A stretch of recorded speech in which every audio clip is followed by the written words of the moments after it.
আমি একজন প্রবীণ লোকের কাছে জিজ্ঞাসা করছি এবং সংক্ষিপ্ত সাক্ষাৎ নিচ্ছি। এই দেশে নতুন করে যে কোটা বৈষম্য আন্দোলন হলো এবং কোটা বৈষম্য আন্দোলনে এদেশে অনেক ছাত্ররা শহীদ হয়েছে, সাধারণ জনগণরাও আহত হয়েছে এবং সকলের এখানে একেবারে নির্বিচারে বিশেষ করে স্বৈরাচারী সরকার শেখ হাসিনার সরকার গুলি করে হত্যা করেছে এবং অনেকে শহীদ হয়েছে। এই বিষয়ে আপনি কি মনে করেন? শেখ হাসিনার আইনের দৃষ্টিতে বিচার কি করা উচিত? আর যারা আহত হয়েছে, যারা শহীদ হয়েছে, তাদের জন্য বর্তমান সরকার, বিশেষ করে ডক্টর মোহাম্মদ ইউনূস সাহেব, অন্তর্বর্তী সরকার, তাদের কি করা উচিত সেই পরিবারের প্রতি? একটু যদি বলতেন আপনার নাম পরিচয় দিয়ে। আমার নাম মোহাম্মদ ইব্রাহিম। আমি মানব সেবা করি। ভাষা আন্দোলনের শহীদ বরকত সালাম থেকে শুরু করে এই পর্যন্ত যারা অতীতে শহীদ হয়েছে, এই বর্তমান আন্দোলনে যেসব ছাত্র জনতা গুম হয়েছে, শহীদ হয়েছে, আমি তাদের প্রত্যেকের রুহের মাগফিরাত কামনা করি এবং মুক্তিযোদ্ধা যারা করেছে তাদেরও রুহের মাগফিরাত কামনা করি।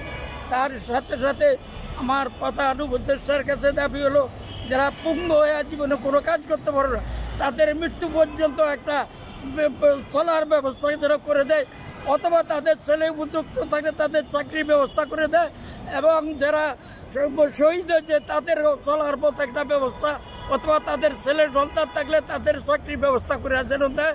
এবং এই জন্য প্রধান উপদেষ্টার কাছে আমার দাবি, তার সাথে সাথে বিশ্ববাসীর কাছে দাবি, বাংলাদেশের মানুষ বর্তমানে বন্যায় ডুবে আছে এবং আমাদের অর্থনীতি একবার অতীত সরকারের ইচ্ছা ও অনিচ্ছা ভুলের কারণে যে আমাদের অর্থনীতি ধ্বংসের পথে, যে সারা বিশ্বের যত উদার রাষ্ট্রপ্রধান এবং উদার দানবীরদের কাছে আবার যেন আমাদের এই দেশকে প্রধান উপদেষ্টার হাতে যে তার অর্থ সাহায্যে তুলে দেয়, উনি যে সঠিকভাবে জাতির সেবা করতে পারে, এই বলে আমি আমার কথাগুলি সংক্ষিপ্ত করে আমি প্রত্যেকের জান্নাত কামনা করে আমার দোয়া আমি শেষ করছি।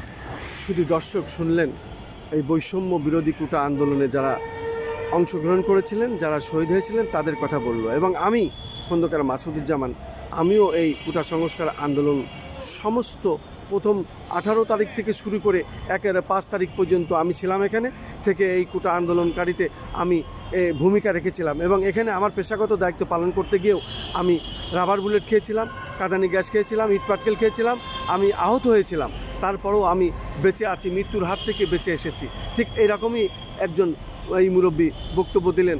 আমার বিষয়টাও ছিল এইরকমই। আমি চোখের সামনে দেখেছি আমার পাশে গুলিতে আহত হয়েছে, পঙ্গু হয়েছে এবং মৃত্যুবরণ করেছে, অথচ আল্লাহ সেখান থেকে আমাকে বাঁচিয়ে রেখেছে।